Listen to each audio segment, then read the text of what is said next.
going to do mastering. I'm going to try to do as quick as I can.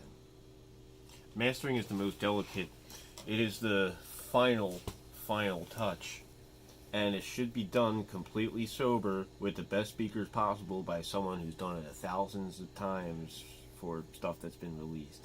Mastering should not be taken lightly. It's definitely not something you should be trying on. You should try it on your own, yeah, for sure. But for something that's to be released, I don't know, leave it to the pros. Besides, like, what's the big deal about throwing $100 or two to professionals just to do the finalization? I'm going to show you what mastering is because, you know, money's tight. We all got to do it on our own. I get it. I've been trying to do it on my own for my entire career, you know, because, hey, like it or not, you got to make that mix loud in the end. So no matter what you do in mixing, you are going to have to do stuff to the finished track to be able to maximize the potential of the audio.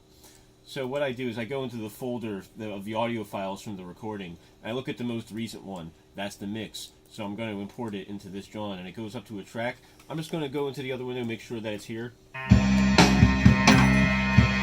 There it is. Okay, so the goal is we want to try to make a master of this because this has a lot of headroom and we want to try to maximize the potential. So here's what we're going to do. First, we're going to hit it with an L1.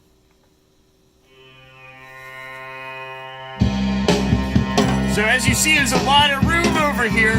I'm going to cut into it. You're not going to hear much of a difference. You're not going to hear a difference. I'm going to cut into it a little further. I'm starting to hear a difference, so I'm going to back it off. Alright, now it's popping again. Still a little more room for pop. Yeah, okay, I think around here is where I don't hear a difference. So I just won 6 decibels of gain. Playing, it's going to be louder.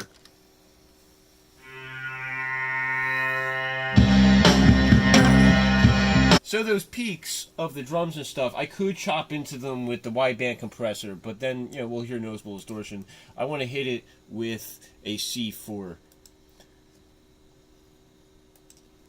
So this is a multi-band compressor. We're going to be able to compress separate regions in frequencies. The first thing I'm going to do is try to find out where my frequency cutoffs are going to be. Frequency bands are going to be, you know, like there's your treble, here's your bass, alright? So I'm going to get these regions and hit them separately, independently. I'm just going to go somewhere in the middle randomly.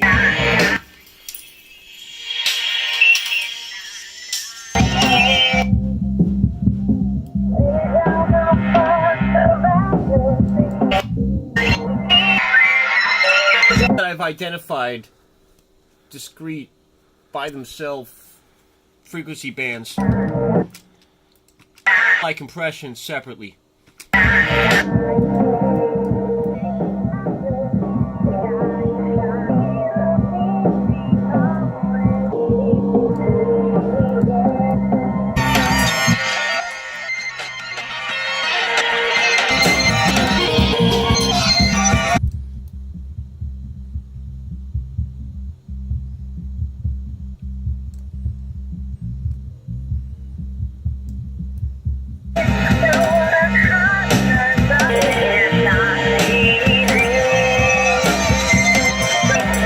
Now that we've applied compression by limiting some compression to just some frequency bands, for example, the compressor that's hitting the high mid-range, it's not being affected by the bass. And likewise, the compressor on the bass isn't being affected by the tambourine, for example. So anyway, we got some more gain. We're going to go back to the wideband compressor, and we're going to be able to get some more gain. Let's see how far we can go. It's going to pull back.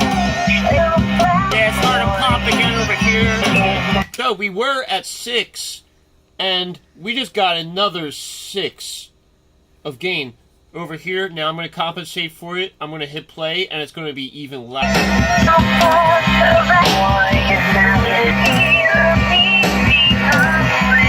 Now this is okay, but we still have crazy stuff going on in the stereo that we're not fully getting the most out of.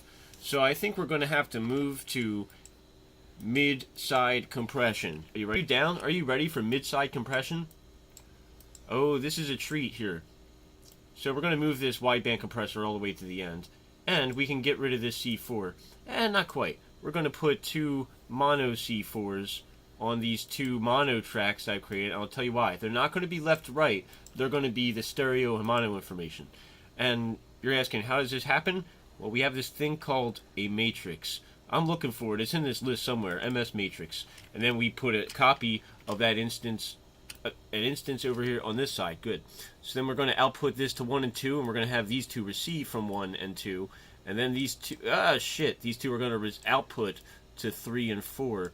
And then we're going to have the other matrix receive the 3 and 4. So this is where the first matrix splits it into mono, stereo, and then the second matrix puts it back together, glues it back together to 1 again. So we're going to hit play right here. We're going to try to get some of this going. This is gone. This is just the stereo info. And this is just the mono info.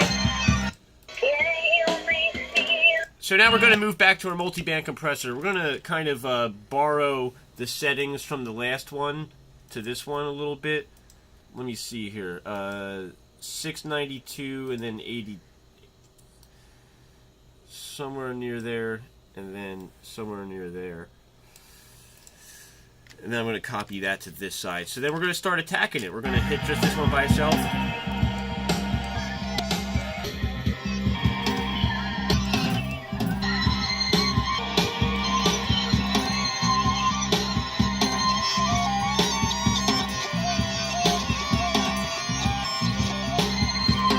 Now we're going to add the stereo in. Things are looking good.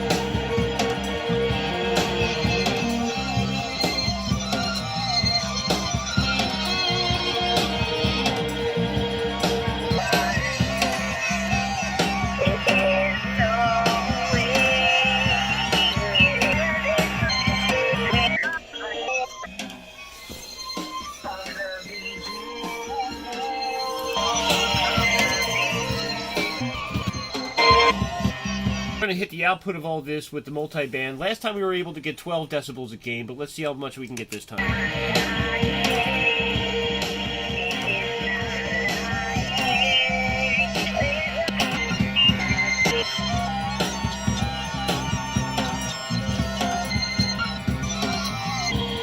think we got an astonishing 20 decibels a gain out of that. I'm going to turn it up, and this is going to be fucking loud. Watch this. Oh, you hear all that hiss?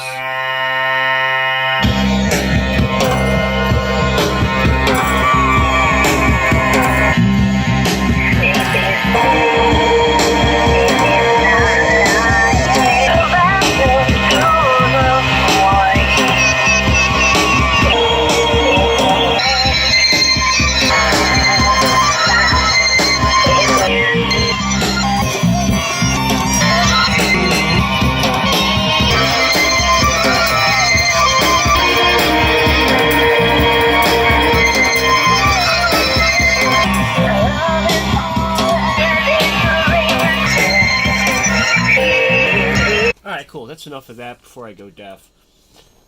And I'm going to bust this out to a new track, and then I'm going to make a copy of that. Then we're going to walk away, and I'm going to be able to make a copy of it. First things first, though. I have to go to the very end, and I just have to fade. I'm going to turn this down while we listen back to this. Hey, stop. Fade going for the beginning, too. There's going to be a hiss. We're going to get that right here, and then we're going to get a copy of this whole thing here. Put that back up to the top, I'm going to put that back up to the top, and we should probably walk away because it's going to be loud, like I said.